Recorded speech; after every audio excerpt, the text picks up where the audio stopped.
Mambo wede atinaita kuchitwa chake chekudenga otamira senyi mukutongwa mambo apinda apo mambo apinda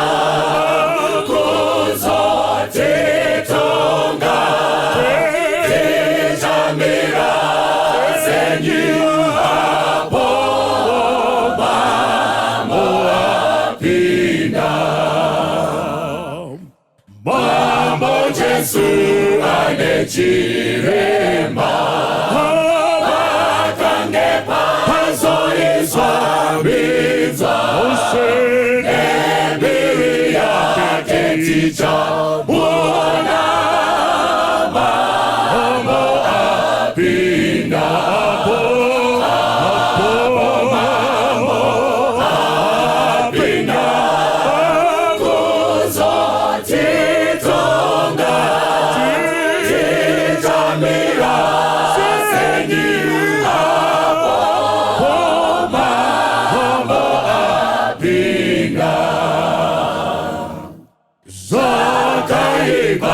Zichawoneswa Apotapinda pakutongwa Zemu moyo tinoziwana Mambo apinda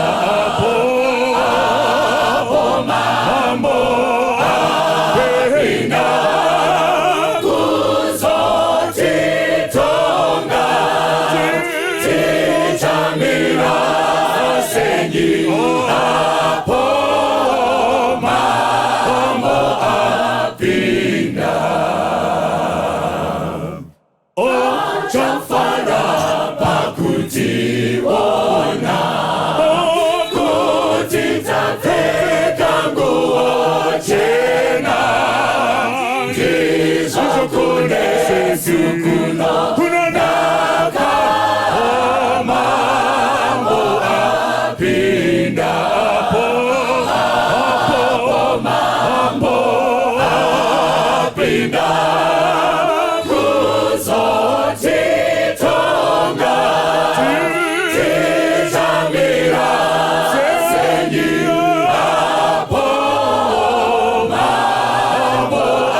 Terune kusacha mambo apinda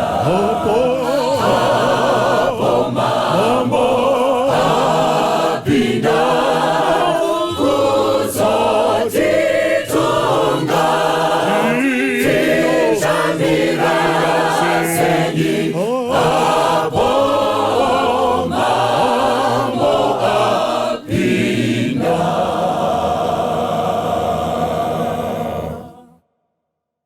Toda kuchingamidzai pachirongwa chino chepadare patinotaura nyaya men to men amatota ematoteni tichitaura tichibetserana tichionesana tichivakana dzimba dzedu dzigova Christ like. Tisatapinda munyaya yemuzora nhasi regai tinamatirwe namufundisi. Ngatinamate. Baba tinokutendai nemukana wamatipa wekukurukura nekudzidza nekuzarurirwa nemi iwai nevateereri nevatariri mugwane dare rino mushure mazvose tigokutendai kuti zviro kwazvo mweya mutsvene wafamba nesu watidzidzisa musari chitonamata. Amen. Amen. Amen. Tinotenda todamba tichingotenda again kuna vanoteerera kunzvimbo dzakasiyana-siyana from Botswana to Baltimore, Australia, all over the place. The comments that we get and the questions atinowana tinoimba zviri kuita an impact mukati me the men mukati matinorarama. Satatanga nyaya yedu regai timbokwazisa dare Nyamuziwa Umba uko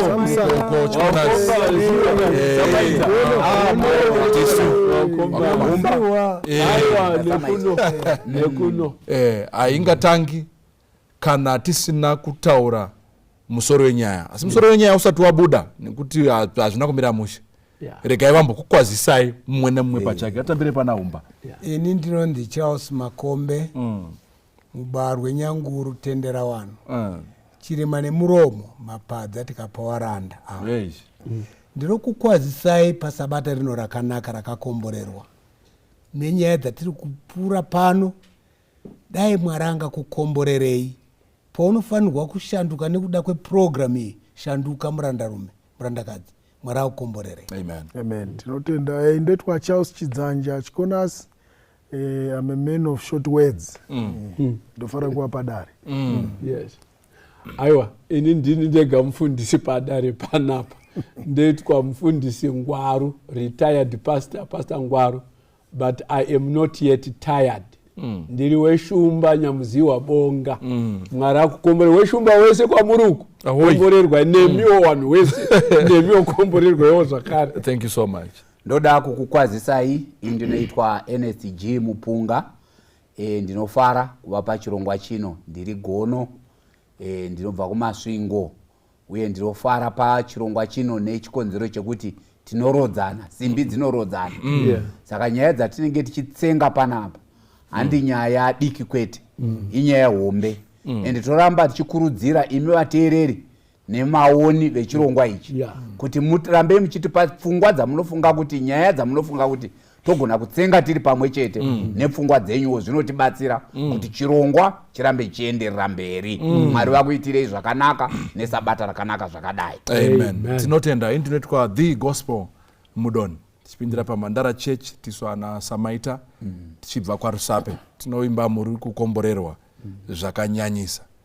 Ndinenge ndichifamba nevarume tichitrai kudhonza sekuru nemuzukuru kuti aiwa zvaita zvanaka zvawikwa. Musoro wenyaya uri kutiwo idya mari nemukadzi wako. Tikasiya wako chaiye. Okay. Yes. Idya mari nemukadzi wako chaiye.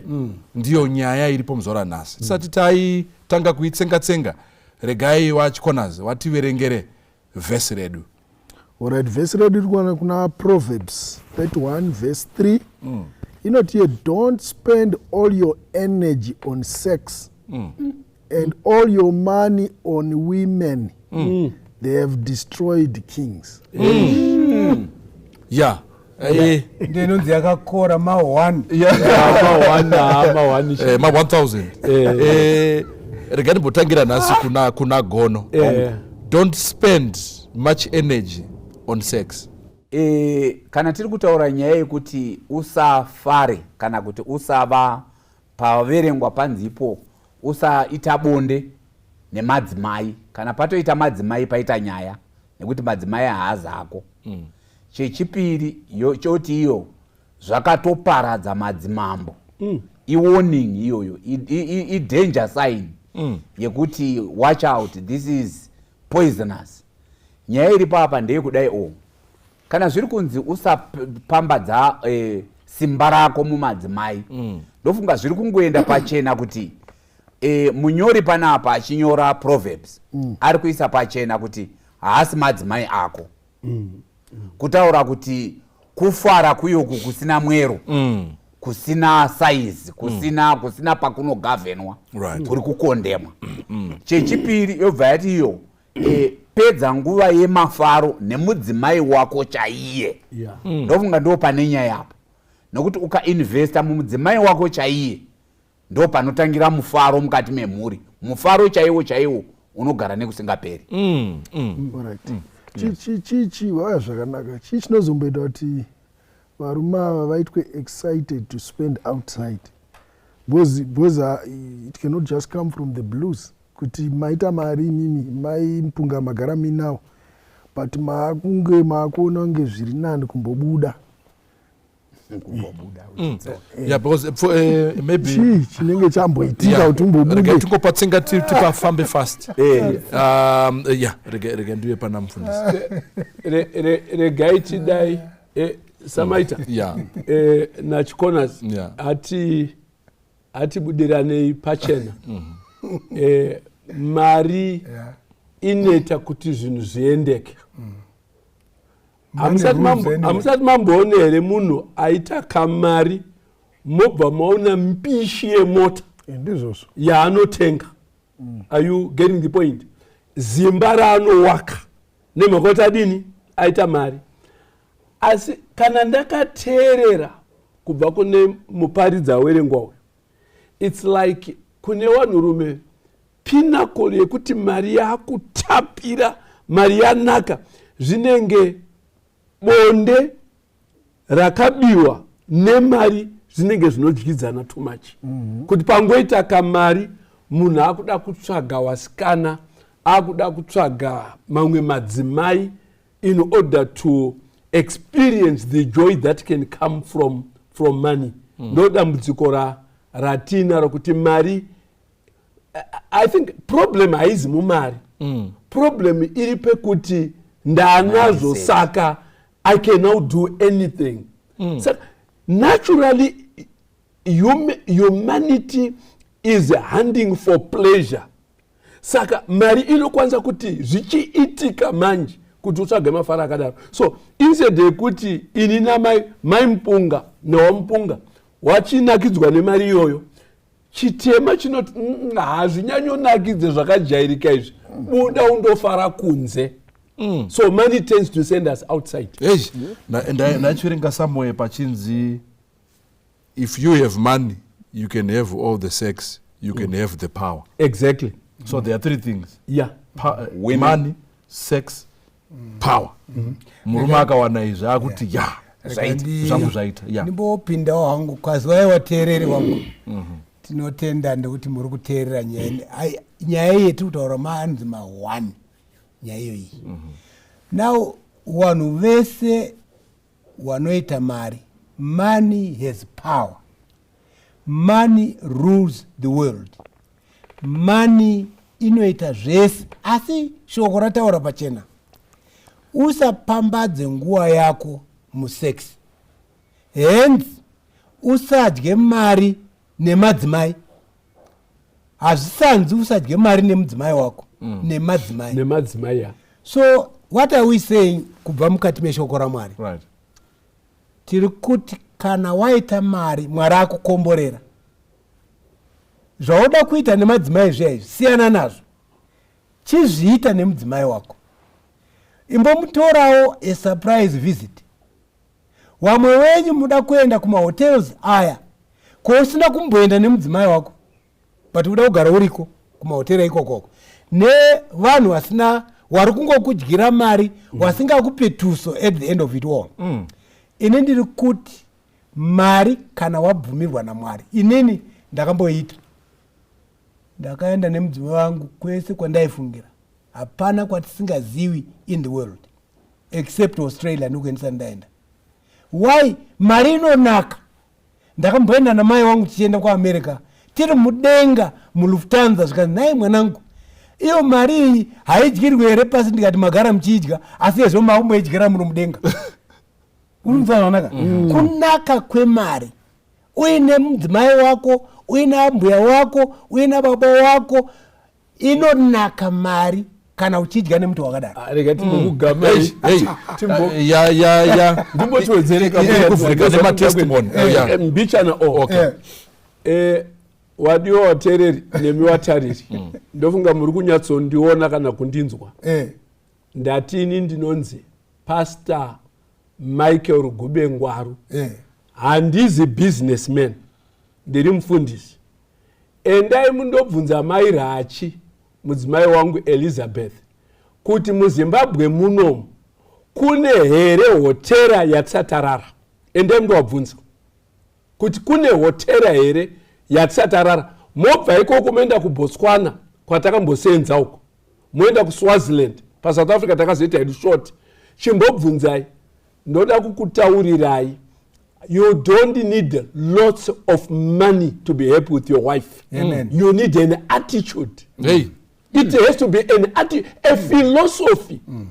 Inindine philosophy yekuti aiwa ndisati ndanzi ivu kuivu mudzimai wangu ngaafare musi werufu chitunha ichi chakambondifadza murume uyu ndakadya nyika nemurume uyu akaipa ipapo chii ndambotaura usati wapedza ipapa varume vari panapa vatengwa. do you know kuti life pachezvayo haina rehesanga ndizvozvo unorarama day by day. Right. ndonduruka pamuda What a statement. wekuti kudini wekuti iwo chinombokukonzeresa kuti uzoda kudya nemadzimai chii. Alright. Tangoona mari chete sandiyo chikonzero. Okay. Haisi mari chete kuti mari haisiyo yega inokonzeresa. Inokonzeresa ndiwe munhu wacho. iwewe anhu acho iwewe munhu wacho une ruchiva. Unofunga kuti uyo ndiri kumuda usingagutsikani nemudzimai wako. Saka ndo pane rimwe ridambudziko rinokubudisa mumba. Sekuti unofunga kuti zvine mudzimai wako zviri kunze uko zviri nane kudarika zvine mudzimai wako. Saka ukangoona waita attitude iyoyo zvinokuita kuti ubude mumba. Whether mari unayo mari usina, nekuti matauriro ataita zvakunge sekuti vane mari ndo vari kuenda kundonakirwa nemari, vari kundodya mari nemadzimai. Even vasina nekuti vanenge asi kugutsikana newake waanaye mukati me. Asi fambi chaiye haidi vanhu vasina mari. Aiwa ukaita murongo fambi hauiwa. Zvova zvaendera mberi kuti pane buda aspect yekuti yataurwa yekunzi don't spend too much energy having sex with other women. Other women kazhinji kacho you pay for it. Hapana pachanopuwa zvinoda mari ka. You are going to book like pastor unobhuka holiday inn, uchabhuka inonzi monomotapa, uchaenda kuVic Falls. You are spending much time instead of having free sex kumba kwako kwawakarora. I liked it mfundisi pamakazvitaura kuti free sex kumba kwako but wakunoispenda by paying for it when actually you can enjoy the same things with your wife. Even better. Even better. So I'm saying to men out there, I know we have got weak morals, we are weaker somewhere somehow, but let's go back to our to the plan ya Mwari yekuti kana uchida kufara Mudonhi fara na mainini and kana uchida panobhitwa wapanobhite waenda kuhotera utanga kutonosotana ikoko kuti tirikugadzisa zvinhu because uko out there zvawambotaura wefishing havaregedze kukudena because vanenge vatoona potential this is a man akatomira pa. Sa iwo kana uri for weaker moral you are bound to be what to be taken. Samaita ndiregerere ndoda kubata kugama zvekutaurwa nachikona mombe paying for sex. Vanhu vanofunga kuti havasi kupeka for sex. Kune varume vari kuteerera program ineyi vamwe wakatonditarisa sezvotaurwa naumba vakanditarisa iwe vamwe wakatonditarisa panapa wakatengera girlfriend imba kumadheridheri kuti one bonde riri free kumba iwe wakuspenda 100,000 kutenga stand wogo wakaimba kutengera girlfriend at the end of the day kuti mugoenda pabonde rawakaombirira kwatezvara nongai mukanchitorai mudzimai wenyu but unobva ipapo pamudzimai wenyu wakapiwa wogotanga kutengera munhu imba kuborodel. Kune mamwe madzimai ari kudhiraivha zvivhindikiti motikari dzinenge dzinofema mazimota makuru akadai akatengwa nemurume wemunhu kutengera mukadzi iyeye nekuda kwebonde. So that at the end uchatora mudzimai moita bonde you are paying hundreds of thousands for something God has given you free of charge. What is that? What is that? Ndina kuresponda kuna Gono. Thank you very much Gono. Wana waMwari makanditarisa varumeni. Unacho mumba chekunzoko nechemumba zvakafanana ipapo manje chakasiyana ipfungwa dzako. Amen. Zvinhu zviviri zvakafanana hazvina kusiyana Amapedzi. So tiri kuti isusu kudya mari nemukadzi wako Right. Ndofunga ndotoda kuti patsenge ipapa kuti tisungofunga kuti kana kune vari kutodya mari asina girlfriend yacho asi asina mukadzi wake chaiye iye ingawabata apa wabata ndiye anozvidyira iye mari iye ndiye ane Giorgio Armani ndiye ane bhutsu ye2000 ndiye anozvidyira mari yake iye asi mai vasina kana. Aiwa atirege kuenda kure. Ndinoziva mumwe munhu umba timbonzwai preti kubasa kunobva kwaita preti yakadai ogoisa mabhonzo nemabrisket kavheji koiswa kuita bako iye anenge ari kuseri kwechikafu. Are you getting the point? Nyama yaari kurowa ipapapo chionai kumbao mai kana lacto chaiyo havasi kuigona vari kurova cabbage nhasi saka vanodya sadza necabbage nhasi mangwana wodya cabbage nesadza wozodya futi cabbage nesadza baba cabbage nesadza baba kubasa every lunch hour vari pamumvuri wanoita preti inoita mumvuri wenyama asi kumba mai nevana is abject poverty. My friend denga rinozoona izvozvo it will not remain like that forever. Yes, gone. Right. Inda ndichida kuti panyaya iyi yekudya mari yako pache zvako haina hunhu haina hunhu and ainaki inogona kumunakira but itori abuse. Definitely. Yes, nekuti hausi kuziva kuti ndione responsibility over your family. Exactly. And ndandichida kuti kana ukadya mari nemhuri yako chaiyo you are creating muvana vako chidzidzo chinogara nekusingaperi. Kuziva kuti vana vako vambotaura kuti muchaziva gore iri takamboenda kuVictoria Falls ende sezvataurwa naNyamuziwa hazvidi mari yakawanda. Ini I remember pandakatanga kuita yandingati holiday ndakushanda ndakaenda netrain kuVic Falls naadzimai wangu we just married after honeymoon tichiri vana takatoita train kwete zvekuenda kuti tawenda mufirst class maybe it was second class mamwe nezvimaraita zviezvi kwakutoenda ikoko kwaunosvika ikoko pahotera because vaiona kudanana kwatatiri kuita nekufara kwatatiri kuita manager wehotera wakati ava vaviri ava kava kana paine kwavada kuenda munovatakura nekombi yehotera muchivaendisa ikoko tikandoona game park tikandoona mafalls tikaenda kuZambia nenyaya yekuti tatiri pamwe chete and you create memories ekuti mese muri vaviri you miss each other. That's why muchizosvika pane zvakambotaurwa naHumba pane chimwe hurukuro yatakaita yekuti inini nemudzimai wangu tararama such a close life zvekuti kana mudzimai wangu akashayika I don't have an intention yekuti ndiroore zvakare because une memories akanaka. Umwe anenge achitoti kana ashayika regai ndichitombofarawo because kwandaya ndiri kundaya ndakasungikana is because hausi kuda kuspenda mari yako nemudzimai wako chaiye.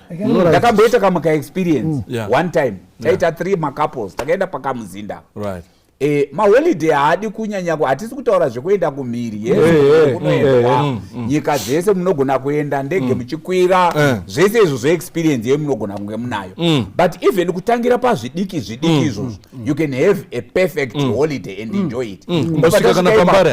Kana pambare apa mungoona zvakamira sei exactly kudhara kanditi isu taifamba mutaundi umu tichiita window shopping masikati aya eSunday ngofamba makabatana maoko somuchona mashops esaivarwa wotenga kona mbiri woti ndeyangui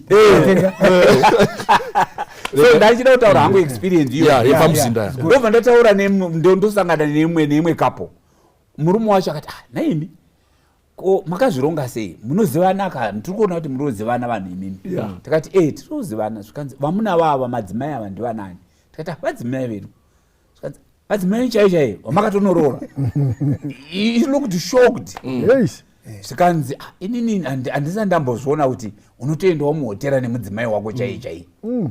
And anga ine someone obviously anga asiri mudzimai wake.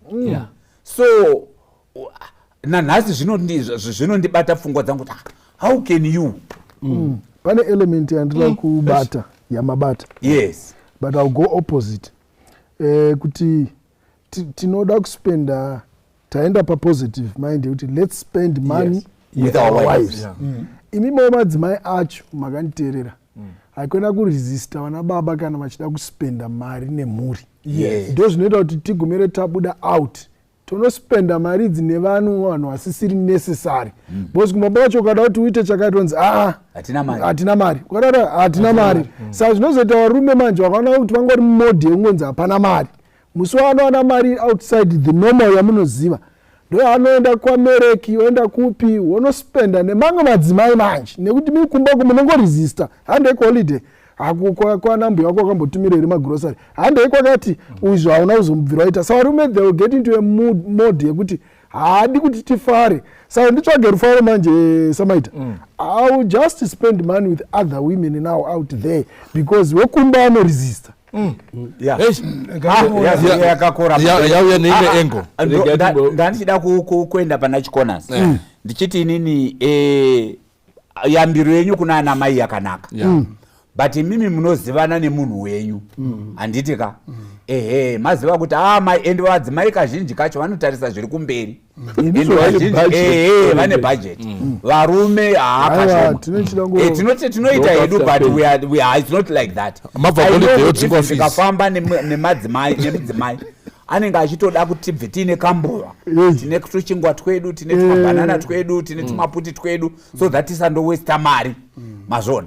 Whilst murume anongonakirwa nekuti mari yacho kana iripo ngaishande, tozoshanda imwe kana ndio attitude yacho. Saka kutotrainana nekutodzidzisana kuti tifare kudya mari nevakadzi vedu. Nechikonzero chekuti kana tikaidya the other way kuti iwo waramba ndakunoidya neuyu, ndiwo uri kungozvigura makumbo wega.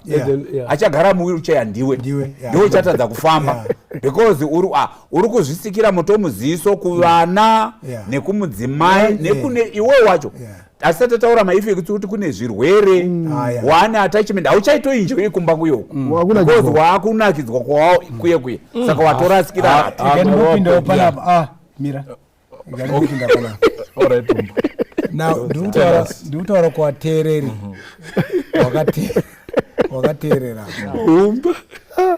Ndakambotaura nevarungu vakati kuti how do they plan their holidays? Zvikanzi isisu tinogona kuplana gore kana 2 years tiri kuplana kuti toda kuenda kupi. Zvino inini handisi kuti muplane for a year. Ndiri kuti muZimbabwe munomu mune maresorts akawanda.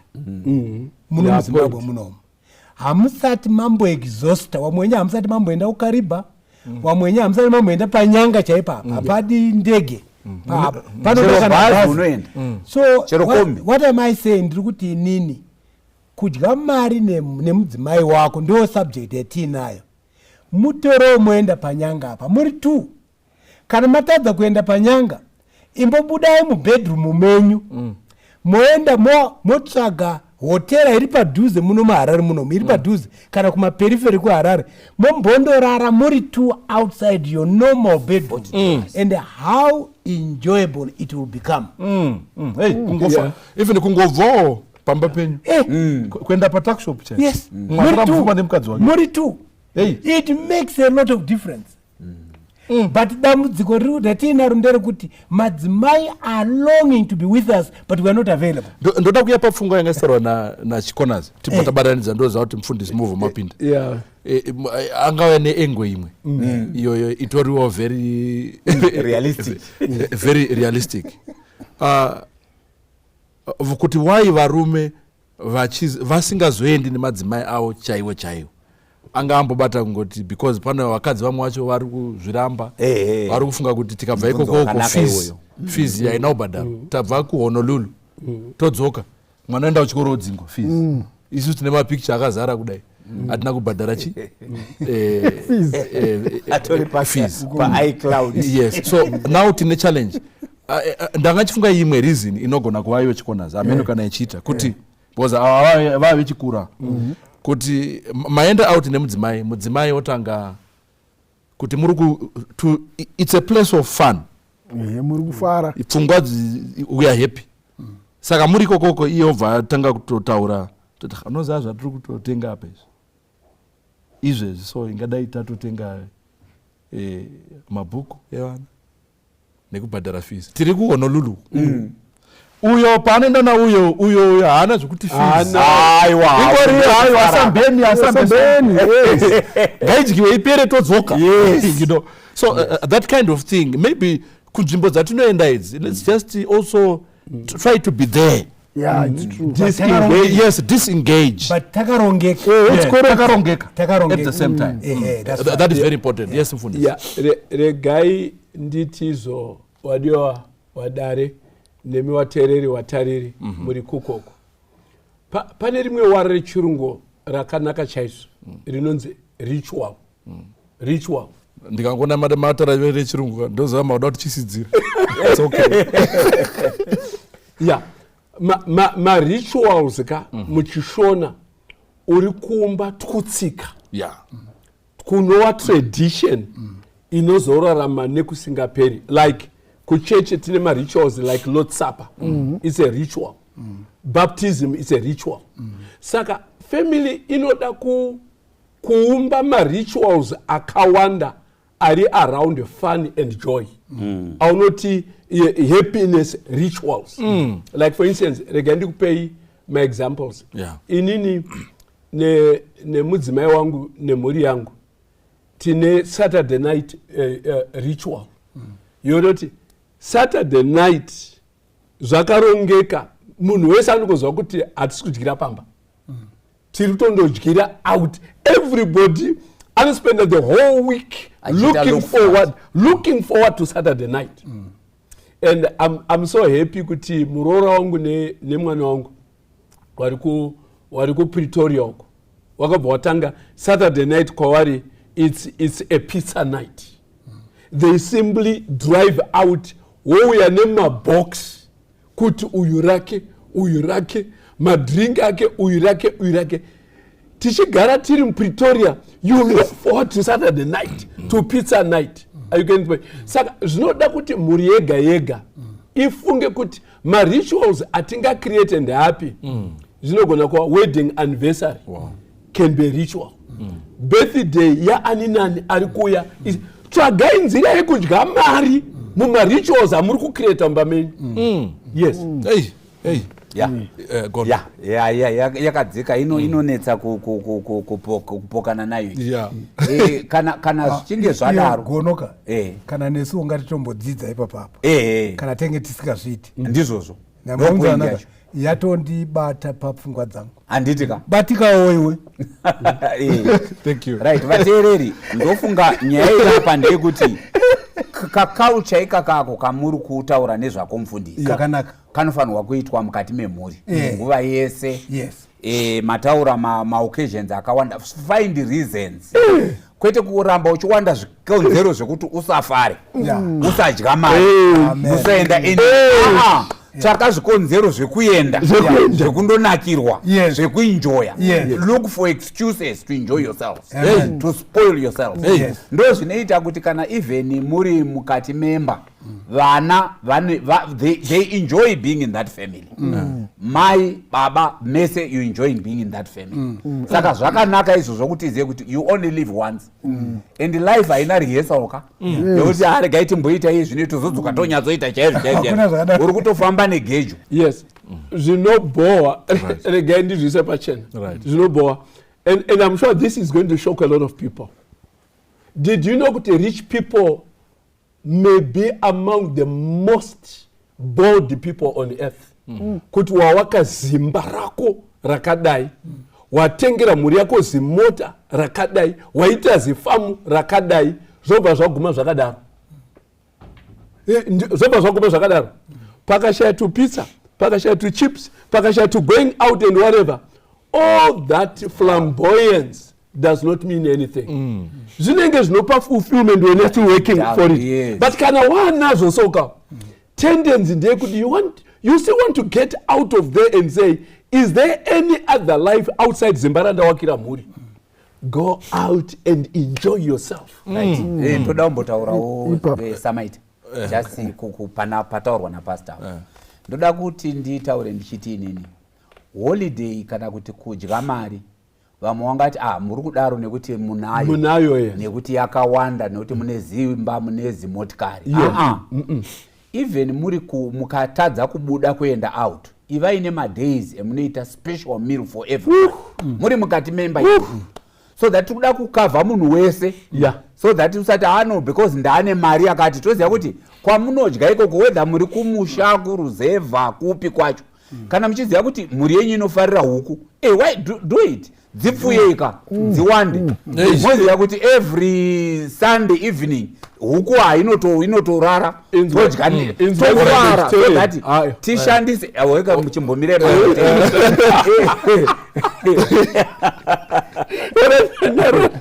ndiri kuda kuti nditi holiday haitauri zvinhu zvakawanda. Kazhinji vana vazhinji vaitadza kuita michato nekuti vanenge vatarisa muchato wana nhingi ova big nhingi nedzimota dzakawanda and so forth until vanhu vanzi aiwa munochatira pachechi mobatanidzwa ipapo panoenderana nemari yenyu kana pamba penyu kana pa next door motochata ndingoti chana mutsipa wangu wanyanya utarisa rega timbonzwa kuna chikonasi. Ndinoda kunza element yekuti I'm not justifying dzema girlfriends but ndinoda kunza element yekuti kana taendo out kwacho mufundisi ngakufaro akona ko kunonza politics kuti wasvika kuya unonzi unyanya utarisa vanhu ava sekutarisa vakadzavo what's your problem maenda unofara but ma elements ari kuitwa brought out akufighta intention handiti saka dzedu idzi ndoma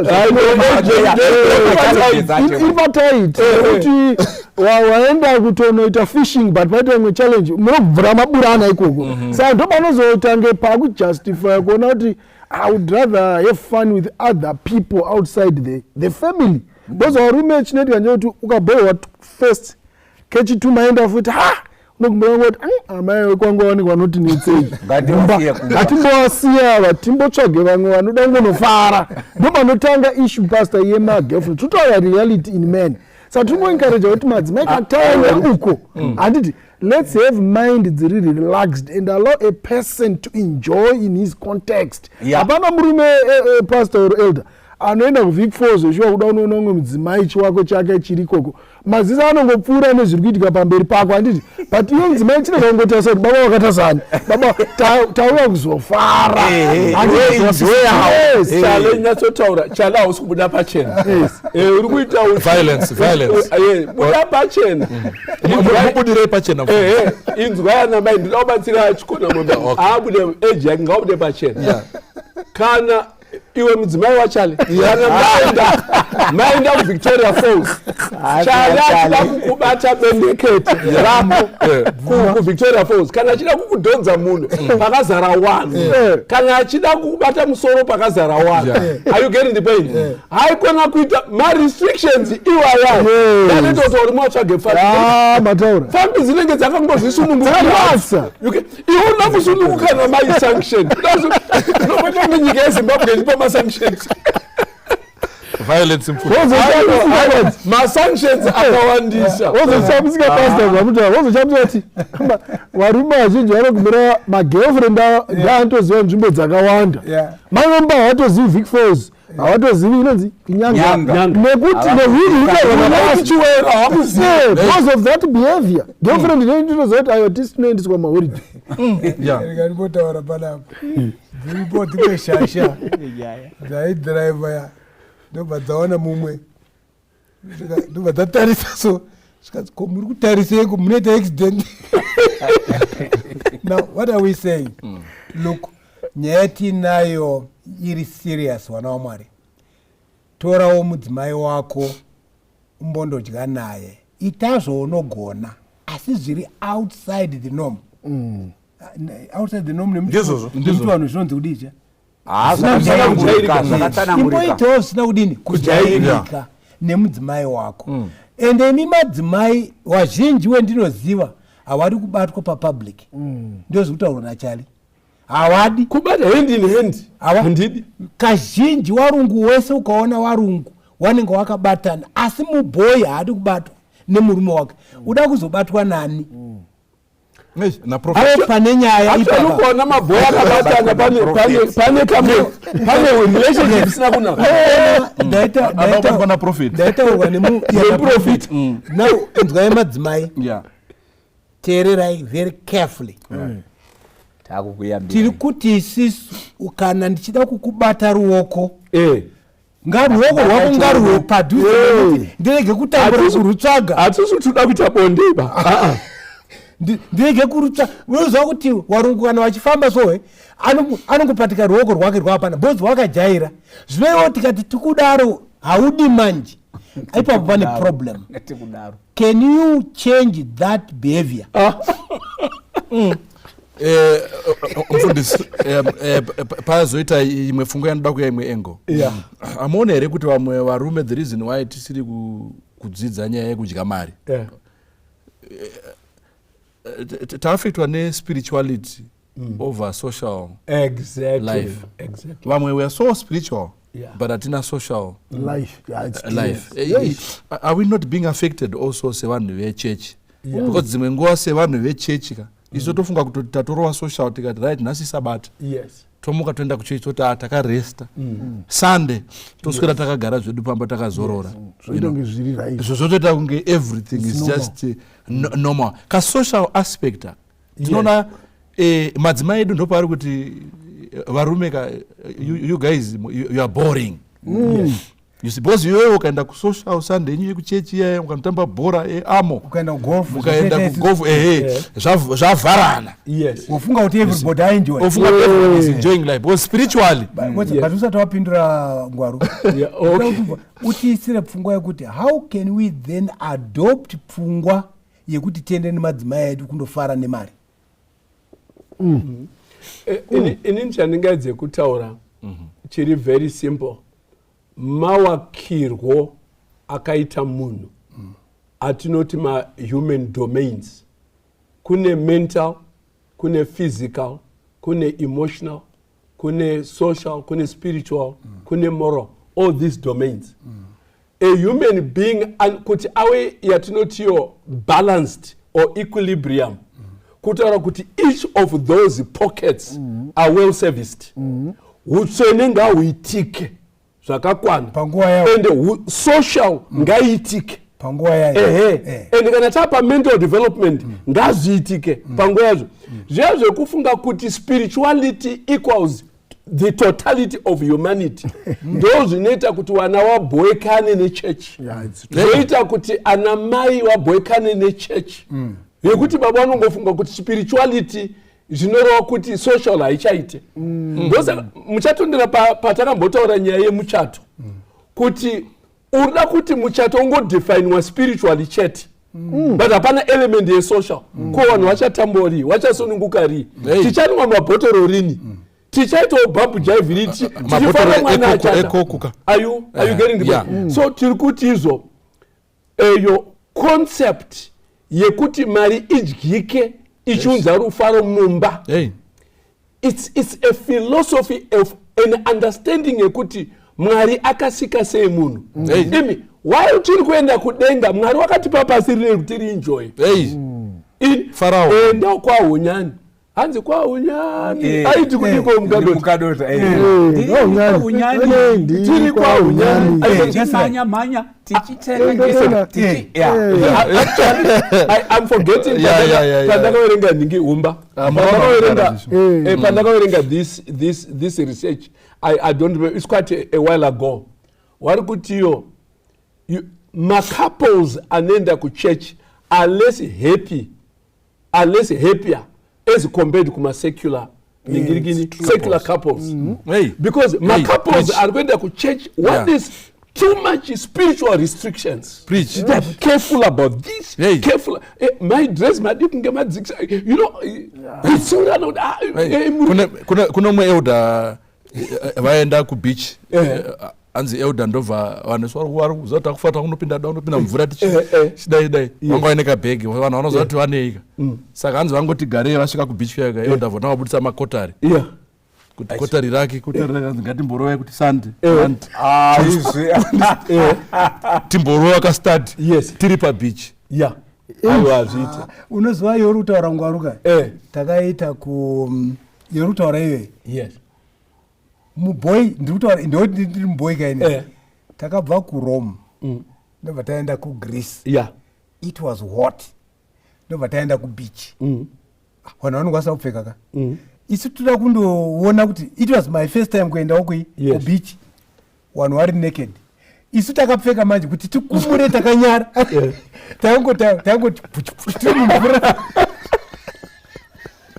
ungoti god have mercy because hatina kuzvijaira now I think philosophy yeduka iri wrong at times ndoda kutenda kuti ngatisununguke paubatwa watiinawo tiri mujeri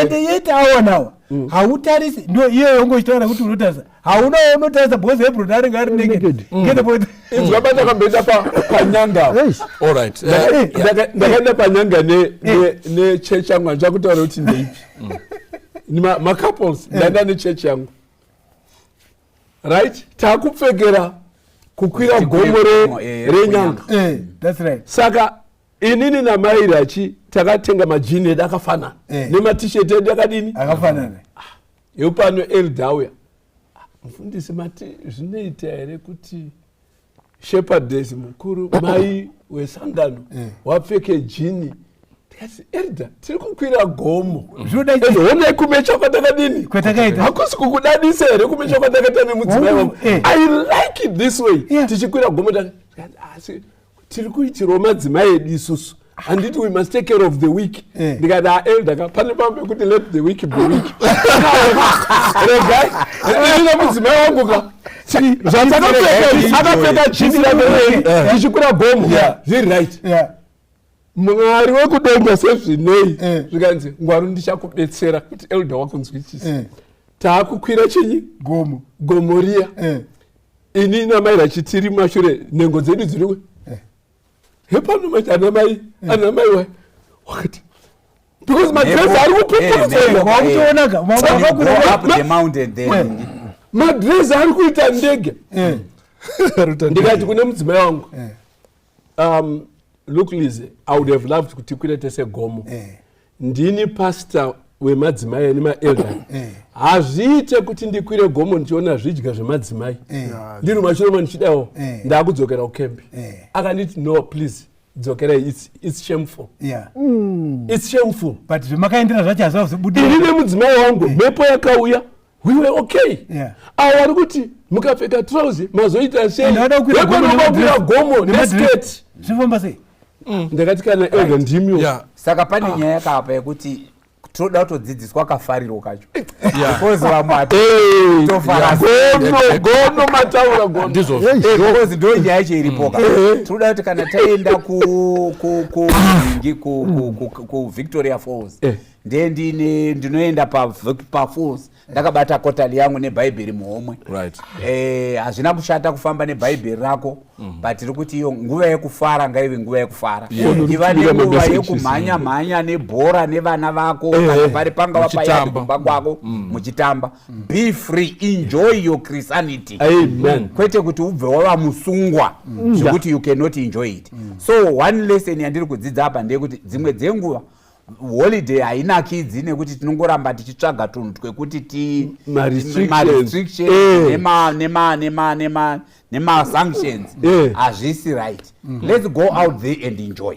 Ndinoda kutaura kuna pastor yemataura iyeye yerich wao inini wateere ndiri umwe wani apinduka pano ndoda kundozviita kumba kwangu izvozvo izvo tobvunzana namai kuti izuva ripi rakanaka but I think zuva resabata warege kubata mapoto warege kudini tongondotsvaga zvekudya outside. I'm going to do that. I don't know about you. Amen. Very cheap. Because look, hazvinova kuti isu tiri kuzvitaura tinozviita no toda kutoddzidzawo futi pakutaura kwedu. Saka ndiri kupai neexample yekuti ini ndatopinduka ipapo and I'm going to do it exactly what he has just said. Amen. So nyaya iyi ingoripo yatiri kuramba tichitsimudzira apa kuti idya mari nemudzimai wako. Kuna vamwe asi kutodya nemunhu iye haasi kutoidyawo futi akaomera. Kuna vanofa zvinhu zvakango akaitarisa and everything just dies like that. Maybe nekuda kwenguva yedu iri kumhanya vateereri. Nanzwa vamwe varitaura nyaya dzekurome, Australia, Canada, America kwavakaenda usarohwe nehana. Isi tiri kuti palevhel rauri iroro ibvawo pauri moendawo kana kumufakose chaiko kunoona zvigurei kuriko zvinzvimbo zvokuti munonoona muchiseka nemuona zvigure zvinyawo zvichitamba zvichidai mumakumbo muri mese. You find what you love to do mugozviita mukufara. Regai ndingorova round ndaona varume vanga vakufara takupuwa matestimony the positive things. Regai nditende pana gono tichidzika takadai tichienda kundovharira. Well, kana iri toda kuti zvakanaka ndambotaura ndichiti inini you leave a legacy for your family. Nechikonzero chekuti munenge muchidya mari kana kuti muchifamba muri pamwe chete. Ini nemhuri yangu handingadi zvondinetsa kuti ndotangira papi. muAfrica takatsokonyodza, kuEurope tikaenda kunana Greece kutaurwa nasekuru 3-4 years ago, before just a year before COVID. Takaenda nevana kwakuenda ku Greece just to go and see and enjoy. Vana vanhu kana Mwari vakukomborerai, let's enjoy. And also ndinoramba ndichida kuita emphasize element yekuti kuti udye mari usamirira kuti ichazowanda, haifi yakawanda. Youtori nayo chitodhila neiyoyo. Ukamirira kuti inowanda unofa isati yawanda. Saka just learn to enjoy. Ndokuti marriage inakidze, mhuri dzinakidze, upenyu hufare. Bhaibheri rinobva rati iro mwoyo unofara unorarama kwenguva yakareba. Saka kufara kunoita kuti nyama dzinyevenuke, upenyu hunakidze, Mwari vakudziwe. Ayo tinotenda. Inzwai wadiwa wateereri. Eyo ndambozvitaura paya kuti ini ndiri mufundisi. But kakufara ndinako. Kakufara vanhu vaMwari inini ndakabvira kare kubva pacourtship kusvikira nanhasi am 64 years.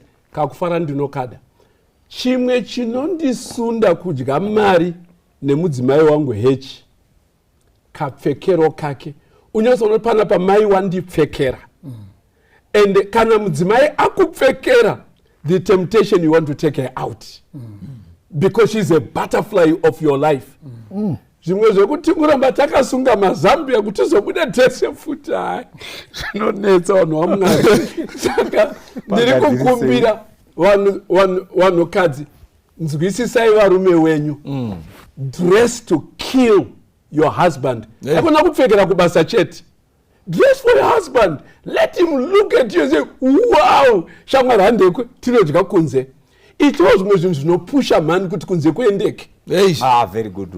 And also let's be careful the place of interest dzatinofarira sevarume. Yes. Ndokumwe kunoperera mari, usikutoziva kuti mari dzikuita sei dzikupera, bhozi pambacho chaunofarira mudzimai wako haite sei hachifare. So you are going to spend more money maybe ku club, because tungokava nevanhu vasinganamati nevanonamata.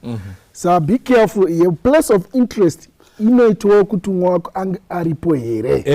Ndo panogona kuzodyiwa mari nemamwe madzimai anenge ari kuplace iyoyo. Wozoshamusa kuti baba vanogara vakauya vasina kana sendi because kwaita zvikara uko. Ndoda kutaura kuvateereri ndichiti look, hakuna chinhu chakanaka pasi pezuva chekuti ukaona mudzimai wako akapfeka wega unoombera maoko. Aiwa humba taura. Inini ndakaenda kuLondon, ndobva ndatinyorerana ndobva tataura nemudzimai ndikati iwe ndichasangana newe kuDubai. Ndakaenda to the most expensive shop in London, ndikatenga twendaida kuti ndione mudzimai wangu akadini akapfeka. Tasangana muDubai, ndakamuti mudzimai chipfeka ichi timboona so. ndakaona ari munyowani. Very good. Amen. Chikonzero ndechekuti you can only do those things to whom you love. Yeah. Yes. Kana uchida mudzimai wako Eish. muitire zvaunofanirwa kuita ende wovhara imbeni bhaibheri rinobva rati vhara maziso ako to see wamwe wakadzi. Ndio saka bhaibheri rataura ende akataura wemuzivi anonzi Solomon. Ndiye akanyora kuna Proverbs. Akataura with knowledge ndokuti aiziva danger yacho because he lived it. Exactly, yes. Amen. Tinoda kutenda vakuru vataura. Munhu mukuru ataura. Sezvatangotaura zviya iwewe level rako ndounoriziva. I like how you said London and Dubai. Kuna vamwe isusu hatisati taenda nzvimbo dzakawanda tiri muno muAfrica. Tichiri Mandara chasati tatoipedza. Asi do the best that you can. Amen. Uchiitawo nekuropafadza kwaitwa naMwari zvataura naGono, and God will do great things. The testimonies are not out of kushaina, but they are out of kuti Encouragement. We are sharing the joy of life. Yes, kuti uone kuti aiwa even uri vanhu vechechi. Yes. Vamwe vari panapo vari spiritual chaizvo mavhesi vanotomaziva. Yeah. But they take time to just enjoy. Amen. And eat money with their families. Amen. Amen. It's very important. No matter how little it is, make time. Mukuisi is going for $2 kupinda. You surely you will make time. Yes. Munokwanisa kutoa nenguva yekufara nemhuri dzenyu. I think it's important ndechekuti muri two. At any occasion, muri two is very important. May God bless you. May God keep you. Mwari vakuitirei zvakanaka. Regai tipinde munguva yekunamata tinamatiro nahumba. Baba wedu makanaka muri kumusoro kudenga. Tadzokazve pamberi pechigaro chenyu chinokosha chinoera chitsvene. Ndo pachitubu cheupenyu hwese hunoraramwa pasi pezuva. Ndo panosvikira minamato yagadziridzwa naMweya Mutsvene. Toda kukutendai nehurukuro yetabva mukuita. Zvingadaro paine mumwe aitwa offended nekutaura kwetaita. Tinokumbira kuti muregererei mugotiregererawo. Kune avo vane zvawabata dai wangasvike pakushanduka wazviite wazvirarame. Ndekuti upenyu chaiwo hauna rehearsal. Ndekuti unogona kufuma wakafa usina kuenjoya upenyu. Tiri kuti Mwari tibatsireiwo wako wari kuteerera awa. Zvaitwa zvapera baba wedu tafara panyika ino tiri mamuri. Tigowanikwa tiri mukati memazambara. Emunotarisira kuti tichaenda kundofara tiri ikoko. Tinofara tiri pano pasi, tondofara tiri mukati medenga. Jesu Kristo tenzi wetu kunamatai. Amen. Amen. Tinotendwa. Aiwa tate. Zvona. Samaita aiwa. Imba zekuneni mazwi eupenyu. Ngandione kunakawo mazwi eupenyu. Mazwi akanaka anondidzidzisa. Mazwi aya akanaka mazwi eupenyu. Mazwi aya akanaka mazwi eupenyu. Kristu anovapa vese mazwi eupenyu. Inzwanyi imwi vatadzi mazwi eupenyu. Anotipa tese tinozova vake.